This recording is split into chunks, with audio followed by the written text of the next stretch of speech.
Over 100 years ago, the celestial sphere was in an uproar after a group of especially audacious apes created the first moving pictures. So the Almighty and Lucifer struck a bargain. Heaven would receive all of the blockbuster hits, while everything else would belong here with me in the abyss. Welcome to movie hell!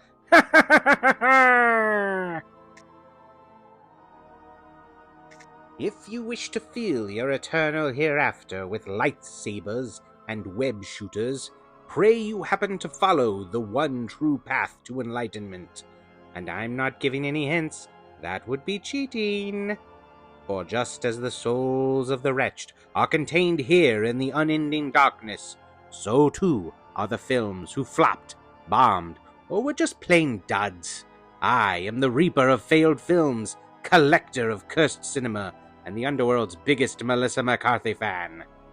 I am charged by my master to collect these so-called flops for the further torment of the damned. And because this is, in fact, hell, and not the unfinished basement of a modest family home, the only thing available is the most fiendish, fickle, and fuzzy format yet devised by fools or fiends, the VHS tape. I know nothing of lenses, cinematographers, or experimental French cinema. I am simply a cursed soul, living in a dimension of eternal torment, who's seen a lot of really, really bad movies. Maybe you can relate. That reminds me, it's time for today's sponsor, Fresh Hell. Your eternal torment in a dimension of pain without form or end doesn't have to be tedious with Fresh Hell, the daily torture delivery service. Each week, a damned soul can pick from an infinite amount of different types of anguish. There's classics like flagellation, flaying, or being forced to watch Adam Sandler's Little Nicky. With so many options to choose from, you'll never get bored. Fresh Hell delivers pre-proportioned, partially prepared afflictions with easy-to-follow instructions directly to the abyss Satan has trapped your undying being for all eternity. Most torments can be prepared in as little as 30 minutes, so it fits in perfectly with your busy schedule. If you'd like to learn more, use code DAMNED666 for an unending afterlife of suffering. Fresh Hell, take the tedium out of torture. Remember, use code DAMNED666 at checkout. While most films contained in my movie ghoulery offer the sort of excruciating experience one might expect from Hell's own video store, there are a few truly remarkable movies that were rejected by the writhing mass of uncultured blood and bile-made flesh that comprise the bulk of humanity. Humans have, in the most general and specific terms, abhorrent taste. Seminal masterpieces like The Wizard of Oz and It's a Wonderful Life did not become financially successful until later releases, while literal Ku Klux Klan propaganda film The Birth of a Nation packed theaters. Even the most praised movie of all time, Citizen Kane, failed to earn back its budget thanks to the efforts of a thin-skinned newspaper tycoon.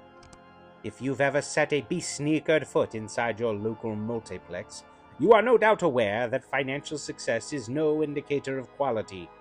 The list of highest-grossing movies of all time overflows with redundant remakes, lackluster sequels, and all other forms of crude cash grab.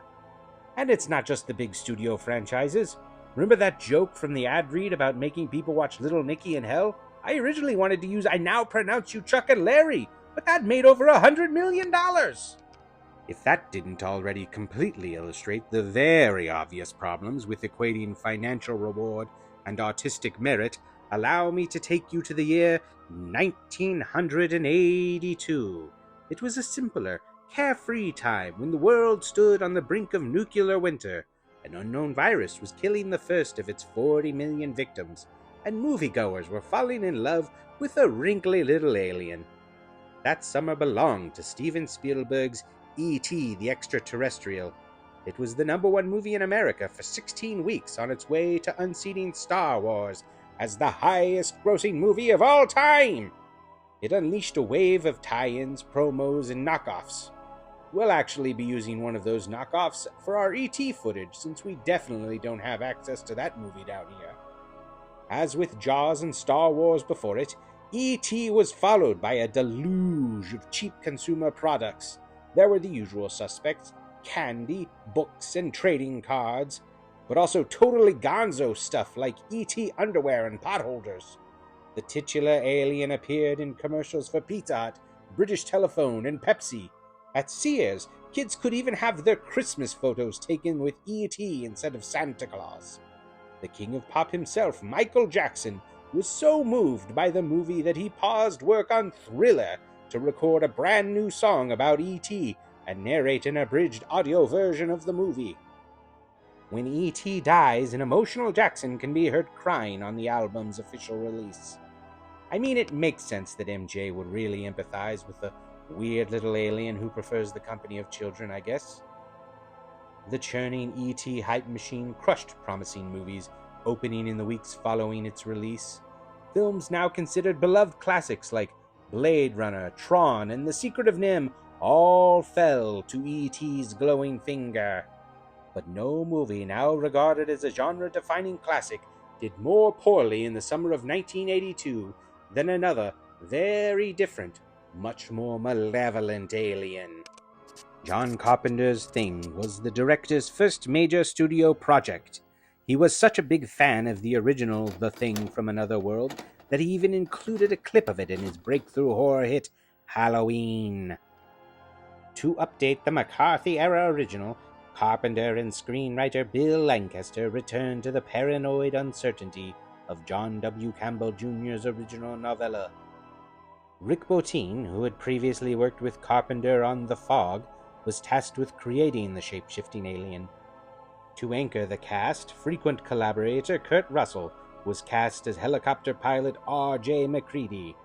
Wilford Brimley, not yet known to millions of children stuck home on sick days for shilling oatmeal and diabetes supplies, plays biologist Dr. Blair. Silver-throated Keith David is Julia Childs. And a solid group of character actors rounds out the team of the Antarctic Research Station, where the Thing has just been unthawed.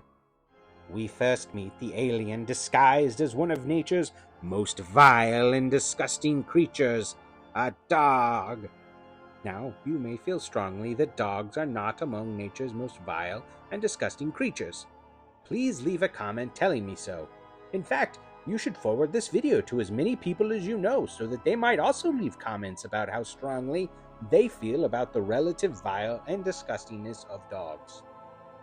So it turns out our intrepid hero, the Thing, is really terrible about pretending to be a dog, and the crew catches it in all of its beautiful, mid-transformation grotesquerie. Originally, Carpenter wanted to show the true nature of the Thing as infrequently as possible, but Rob Bottin convinced him to let the special effects team go wild, and the results are some of the most entertaining creature effects ever seen in cinema. The creature itself is often described as a Lovecraftian horror, but that's a phrase we all need to expunge from our vocabulary. I've met H.P. Lovecraft. You can't be as big a racist as that loser without ending up down here.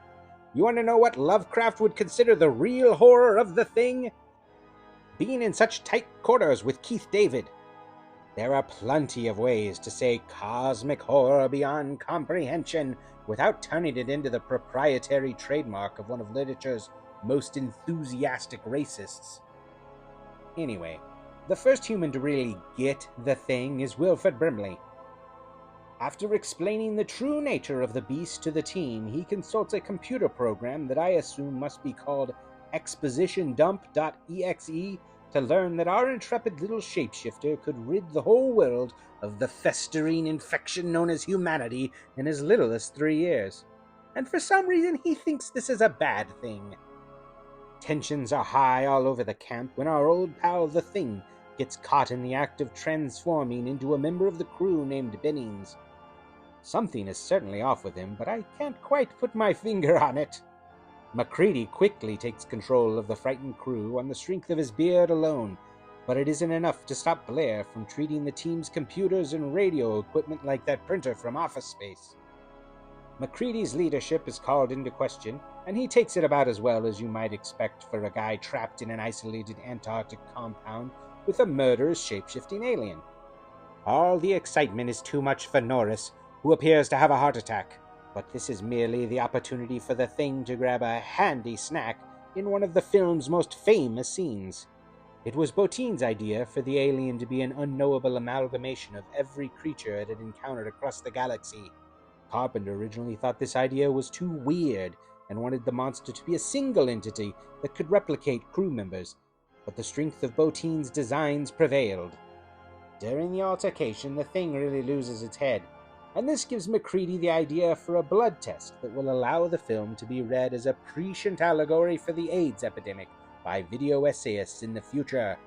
After one of the greatest jump scares in horror history, the Thing is revealed to be Inside Palmer, who breaks free and promptly begins dancing with a stuffed dummy dressed like one of the crew. In the ultimate irony, everyone's had a blood test except Wilfred Brimley. Turns out the Thing has cocooned itself inside of him and has been building some sort of escape craft from salvaged parts. The team destroys the ship, and the Thing retaliates by destroying their generator, thus dooming everyone in the camp to a very cold tombstone. This is when things really start to break down. MacReady sets fire to the compound to keep temperatures up as long as possible, but the Thing begins absorbing more and more victims to form a sort of fleshy, tooth-filled Voltron. In the final showdown, MacReady blows the Thing sky high, but his momentary victory is complicated by the sudden reappearance of Childs. Is the creature dead? Is Childs the Thing? Is humanity doomed? All of this is intentionally left unclear as MacReady and Childs collapse, locked in a literal Cold War standoff over who may or may not be the Thing. It's a special effects masterpiece, grounded by fantastic performances, all brought together by Carpenter and cinematographer Dean Cundey. And audiences hated it. It opened at number 8 before falling out of the top 10 in a few weeks, eventually earning back little more than its $15 million budget. Critics trashed the film's pacing and broad characters, but mostly they were just grossed out. Variety said it was the most gruesome horror film ever made, and Roger Ebert compared it to seeing a freak show.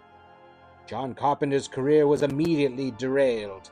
His adaptation of Stephen King's Firestarter went up in flames, and he had the rest of his multi-picture deal bought out by Universal. Rick Bottin was so exhausted from the monumental effects work that he was promptly checked into the hospital with exhaustion, pneumonia, and a bleeding ulcer.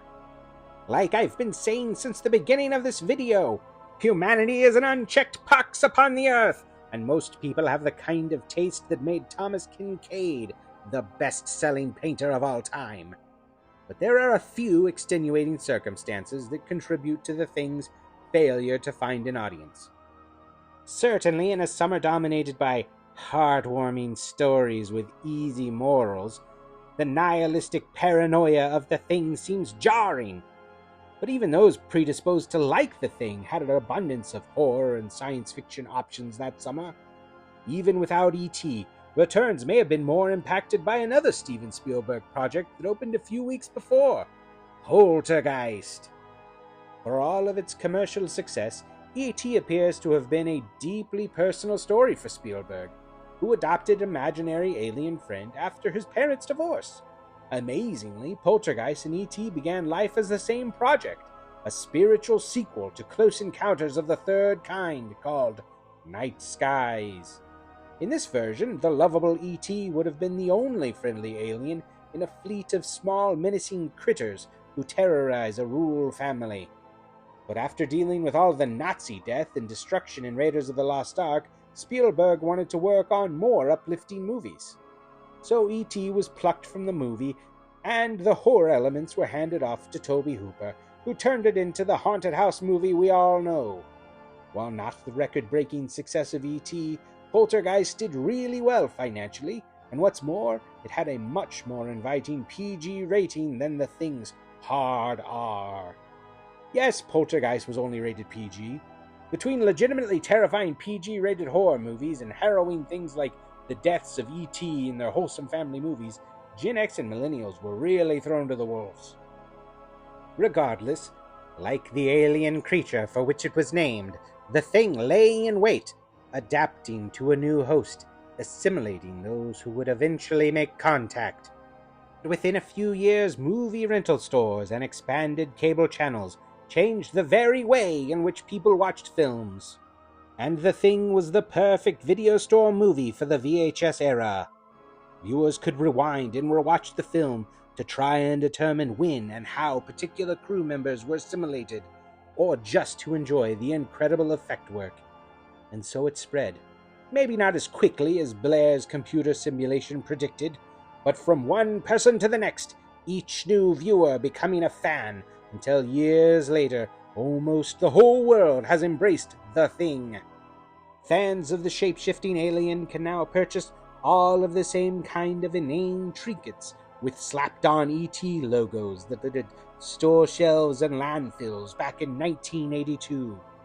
Shirts, posters, action figures, and board games all proudly assimilated to John Carpenter's The Thing. The reevaluation of the movie is so complete that the same company that fired Carpenter for the film's financial failings featured The Thing as an attraction at their amusement park, and even eventually greenlit a completely redundant 2011 prequel that followed in the original's footsteps by promptly bombing. Thank you for wading into the unforgiving chasm of despair that is the videos of the dead. May your time in an excruciating dimension of pain without end be a pleasant one. And thanks to Fresh Hell for sponsoring today's video. Don't forget to use code DAM666 for an unending afterlife of suffering. Your tapes are due back in 3 days, and remember, rewind, or else.